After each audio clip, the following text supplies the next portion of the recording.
The client offered Maya $15,000, and for the first 5 minutes, it looked like the easiest yes of her year. Then she learned that 4 executives could rewrite the brief. Approvals took 10 days. The deadline never moved, and every message was marked urgent. Payment would arrive 60 days after final approval. The fee was premium. The relationship was not. If you have ever accepted a big project and discovered that the money was paying for chaos, this episode is for you. Welcome to Nomad High Income Skills, Episode 1. I'm Aria Reyes. Today, you'll learn exactly how to use a client-fit scorecard so you can attract better clients and build sustainable high income. Here is the rule I want you to remember. Never price a client by the project fee alone. Price the entire relationship. That means the meetings, revisions, waiting, emotional load, payment risk, and the amount of your life the work occupies. A $12,000 project can be less profitable than a clear $7,000 project if the first one consumes twice the hours and blocks your entire calendar. And for a digital nomad, the cost can include missed travel days, lost sleep, and the inability to work deeply from wherever you are. So today we are reducing the decision to 4 words: money, clarity, workflow, cost. Those are the 4 signals you check before you get emotionally attached to the logo, the budget, or the promise of future work. Start with money, but do not stop at the headline fee.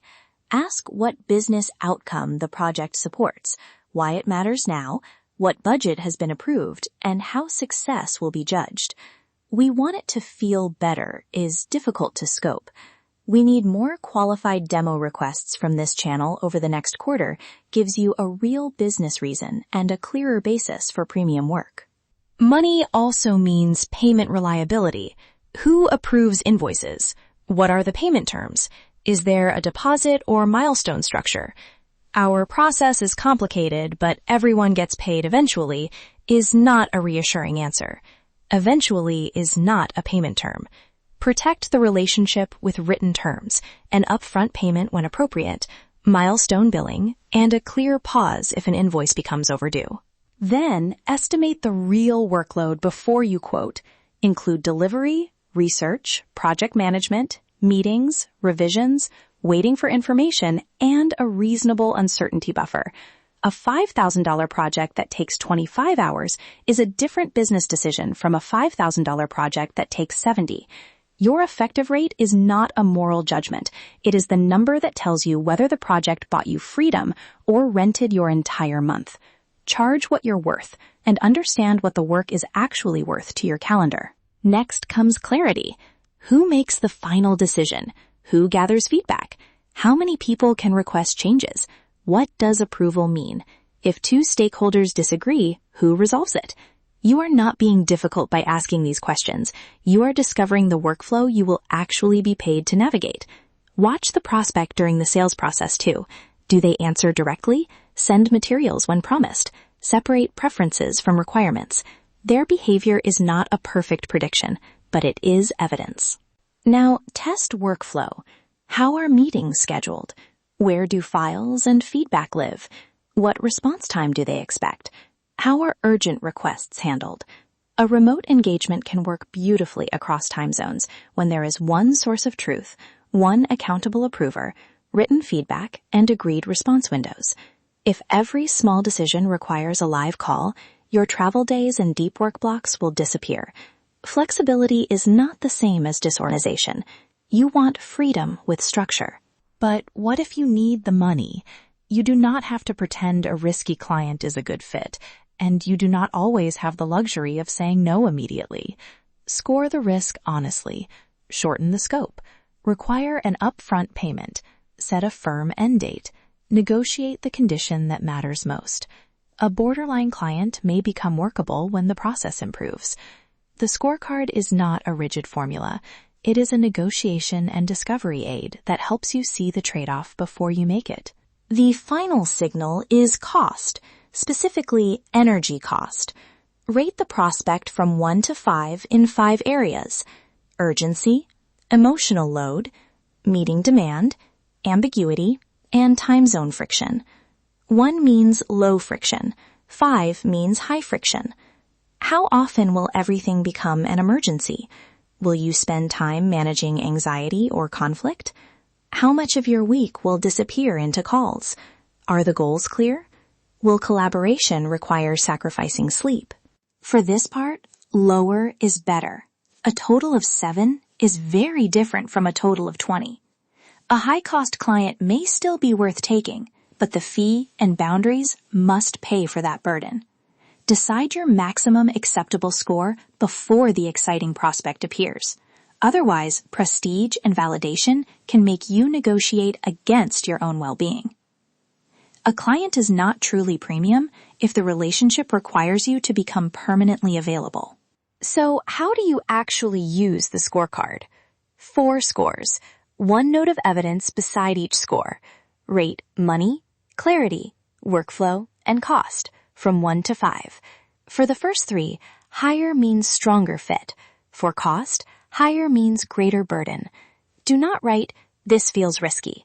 Write, 3 approvers, no review deadline, and payment begins after launch. Evidence protects you from wishful thinking. Then choose one of 3 paths. Go means the relationship fits well enough to justify a proposal. Negotiate means 1 or 2 conditions need to change. Decline means the mismatch is fundamental, or the prospect will not address the risk. You might say, I can support this outcome. To keep the work on schedule, I need 1 final approver, written feedback within 2 business days, and milestone billing. That sentence turns vague discomfort into professional terms. Let's return to Maya. Most people would say yes to the $15,000 software campaign before asking a single follow-up question. Maya paused. She scored the relationship, not the logo. The project had strong money, but weak clarity, weak workflow, and a high cost. 4 leaders could change the direction. The brief was unfinished. The deadline was fixed. The client expected quick replies all day, and payment came after final approval. Her other option paid $7,000 for a lifecycle email project. The founder was the final decision maker. The work had 2 milestones. Half the fee was paid up front, and feedback was due within 2 business days. There was 1 weekly call and a shared project board. The client also had 3 more customer journeys planned for the year. Maya estimated 45 hours for that project, compared with roughly 100 for the larger campaign. She chose the smaller engagement, requested permission to use the results as a case study, and scheduled a review after the first milestone. That was not playing small. It was protecting margin, payment reliability, and repeat potential. She did not decide that the larger company was bad. She identified the conditions that would make it workable. If the larger prospect agreed to 1 decision maker, milestone payments, and defined communication windows, Maya could reconsider. Good judgment is not always a dramatic no. Sometimes it is a carefully bounded yes. Put the scorecard in a note on your phone or a simple spreadsheet. Write the names of your next 3 prospects. Score money, clarity, workflow, and cost. Beside every score, write 1 piece of evidence and 1 condition that could improve a borderline result. Do this before sending the next proposal. If the opportunity feels unusually exciting, wait 24 hours. A trusted peer can often see the risk that your optimism is hiding. Keep using the scorecard after the contract is signed. Each quarter, ask whether the relationship is becoming more valuable or more expensive to maintain. Are payments predictable? Is the scope getting clearer?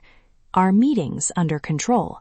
Are you doing your best work or constantly recovering from preventable friction? Replace weak fit revenue gradually. Maintain a cash flow runway.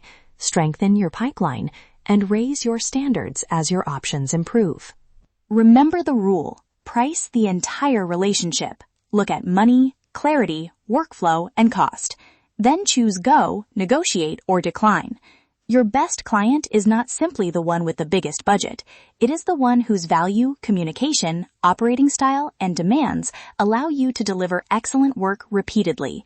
Build income that supports your lifestyle, not destroys your health. If you want deeper training for finding those prospects, positioning your expertise, writing stronger proposals, negotiating better rates, and scaling without burning out, join the Nomad High Income Skills courses. You will find practical systems for building premium remote income without relying on hype or constant availability. Charge what you're worth. Your skills are your freedom currency. That's your high income blueprint for today.